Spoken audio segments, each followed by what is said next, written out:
Imagine if Wacky Races had an anime, but instead of the usual cartoon shenanigans, it had an insane death race, guns, lots of violence, drugs, explosions, giant kaiju battles, and boobies. That would be Redline.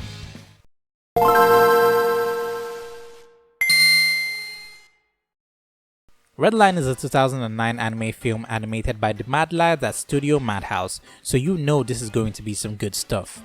It centers around the titular Redline, an intergalactic death race held every 5 years, bringing in all sorts of characters from all the corners of the cosmos for a chance to win big.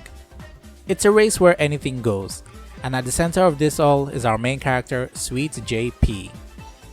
A daredevil driver with a heart of gold and a love for going fast. With just one look at his pompadour, you'll know just how much of a cool guy he is. Pretty much all the anime boys that rock pompadours are that way. But before he could make it into the Redline, he, along with another racer, Sonoshi McLaren, aka Cherry Boy Hunter, both have to compete in a preliminary race called the Yellow Line to make it in, the winner getting a spot at the Red Line. The first 10 minutes alone hits you with some high-octane, adrenaline-filled racing that just oozes with style and personality, giving you a taste of what's to come at the Red Line. On the other side of things, we meet Frisbee, JP's best friend who seems to be in the middle of some shady deals with the Mafia. Or should I call them the Space Mafia? You see, the Space Mafia are trying to make it big on the Yellow Line bets. And by that, they fixed the race, wanting JP to come in second place. And just when it looks like JP is about to come in first, Frisbee pulls out his failsafe, blowing up one of JP's tires and sending his car, the Trans Am, hurling out of first place, and leaving Sonoshi to grab the win. Don't worry, he survives this though, but his dreams are crushed, not making it into Redline. And just as Frisbee brings him his share of the money, his hospital room is immediately swarmed by reporters who break the big news to him. 2 of the Redline nominees have dropped out of the race due to the location of where the race is being held, the hyper-militaristic planet inhabited by cyborgs, Robo-World. And thanks to popular demand, JP has been voted in to fill the place for the other racers, and you can bet he's going to be there. The movie doesn't waste any time with its setup, it's snappy and straight to the point, carrying that philosophy of going fast into its scenes. But this doesn't affect the pacing one bit. The first act is just the build-up and introduction to our main character and the world.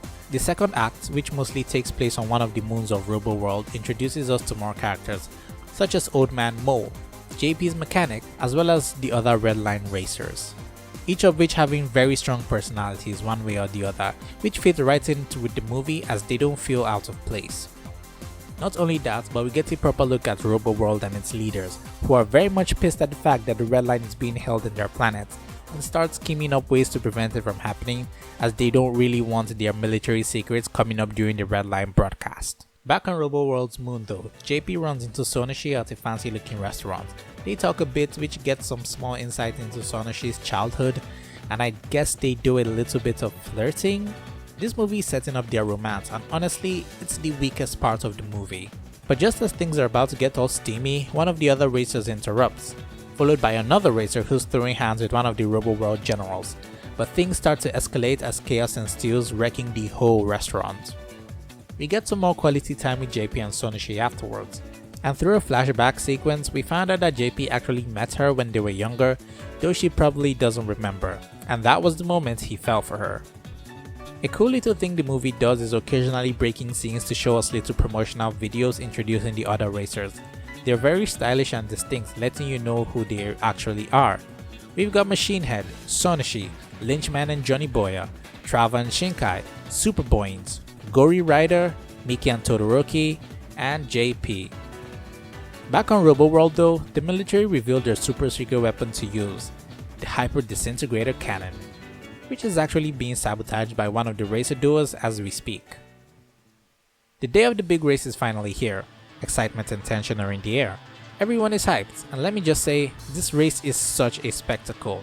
As big of a spectacle as hitting that subscribe button, wink wink. It takes up the rest of the movie at just about 40 minutes. That's 40 minutes of heart-pumping racing action. And this is arguably the best part of the movie as you're constantly hit with jaw-dropping action. Not only are the racers fighting against each other, but are also against the military onslaught from Robo-World. The cool thing is, every racer gets enough screen time to show us how they're faring in the race, and let me tell you, there is no moment to chill. There is so much going on that putting it into words would not do it justice. So I implore you, dear viewer, you have to see this movie for yourself. I mean, in the race alone we've got a robot with boobies tickling other robots to destruction, every single military troop scrambling to intercept the racers, and I mean every.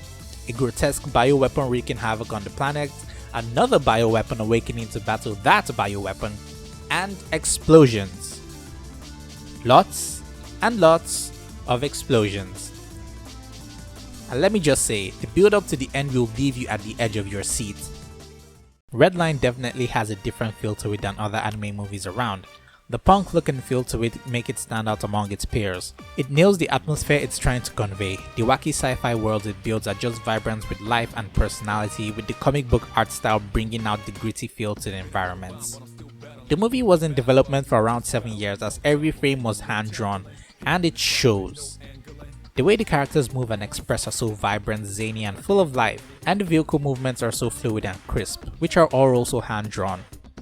The movie, shockingly enough, has zero CG. Like, you'd think the vehicles would be CG to save more time and resources when animating, but nope, it's all 2D, frame by frame, even the environments and dynamic camera movements. Even when there's a swarm of smaller vehicles on screen that clutter the screen, you won't find an ounce of CG. This is beyond impressive for a film from 2009. Something you won't see be done in modern anime, which is probably why we don't have a lot of racing anime. The animators also went the extra mile to put in little details into a lot of the scenes. These details don't really add a lot to the overall story, but they're a neat little addition that adds to the style and personality of the movie and characters. Like this scene. I got this here case from Frisbee and it's stuffed with cash. Or this one. It even applies to background characters too. It's a lot of blink and you miss it moments, but when you do see them, it's something you would definitely appreciate. It's a great movie. The only gripes I had with it were sometimes transitions between scenes felt kind of off, as it would just abruptly fade to black, which left scenes feeling kind of incomplete. It really took me out of certain moments, but maybe it's just me being nitpicky. Then there's the romance subplot between JP and Sonoshi. I get that they've had some kind of history together meeting as teenagers, but then the movie doesn't give us enough time to flesh out their relationship and it just ends feeling like hero gets the girl, the end. I guess some things had to be sacrificed for the wild racing. All in all, Redline is a solid 9 out of 10. It's a breath of fresh air, especially when these days anime movies are either super emotional tearjerkers or big action spectacles from popular IPs. It's a shame that the movie didn't make it big in the box office during its release, but it still holds up till this day, so give it a watch if you've got the time. Once again, this has been your very favorite slice of bread, signing off.